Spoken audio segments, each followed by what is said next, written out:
గారికి ప్రత్యేకమైన ధన్యవాదాలు. అలాగే వివిధ సంఘాల నాయకులకు, వ్యాపారస్తులకు పేరు పేరున ఉద్యమ నమస్కారాలు తెలియజేస్తూ, మరి ఏదైతే హైదరాబాద్ లో జరిగిన సంఘటనను బట్టే ఈ ఉద్యమం రూపుదిద్దుకున్నదని కొందరు అనుకుంటున్నారు. అది పొరపాటు. గత 6 నెలల నుండి మరి రాష్ట్ర వ్యాప్తంగా జరుగుతున్నటువంటి ఈ మార్వాడి విధానాలకు వ్యతిరేకంగా అన్నగారు వివిధ ప్రాంతాలను సందర్శించడం జరిగింది.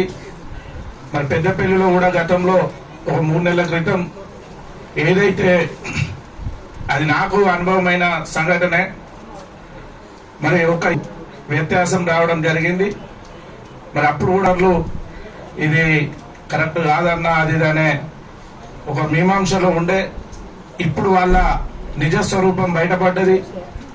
కాబట్టి సోదరులందరూ మరి ఏదైతే తెలంగాణ ఉద్యమంలో తెలంగాణ సాధించుకున్నామో అంటే మరి వారు వేలల్లో ఉన్న అడ్వాన్స్లను లక్షల రూపాయలలో అడ్వాన్సులు చెల్లిస్తూ కిరాయిలను కూడా 5,000, 8,000 ఉన్నటువంటి రూమ్ రెంట్లను 40,000 దాకా పెంచినటువంటి పరిస్థితులు కూడా ఉన్నాయి.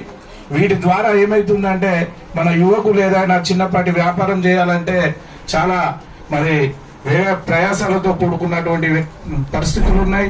మరి ఎంతో మంది ఆత్మహత్యలకు కూడా పాల్పడుతున్నటువంటి సంఘటనలు ఉన్నాయి. కాబట్టి మరి ఇది అన్నగారు ప్రకటించినట్టు ఇది ఉద్యమ సంస్థ, ఉద్యమకారుల సంస్థ. ఇది ఏ రాజకీయ పార్టీకి మద్దతు కాదు, వ్యతిరేకము కాదు. తెలంగాణ ఆత్మదానాలు ఎవరైతే త్యాగం చేశారో వాళ్ళ కళలు నెరవేరడానికి మరి మలిదశ ఉద్యమంగా దీన్ని మరి పిడమర్తి రఘువన్న గారు ముందుకు తీసుకెళ్తారని ఆశిస్తున్నాం. మరి ఈ ఉద్యమాన్ని తీసుకుపోవడానికి మరి తెలంగాణ ప్రజా సంఘాల జేఏసీ మాదిగ శక్తి తరపున మేము ముందు వరుసలో ఉంటామని తెలియజేస్తూ, మరి ఈ అవకాశాన్ని ఇచ్చిన మీ అందరికీ కూడా శిరస్సు వంచి నమస్కరిస్తూ సెలవు తీసుకుంటున్నాం.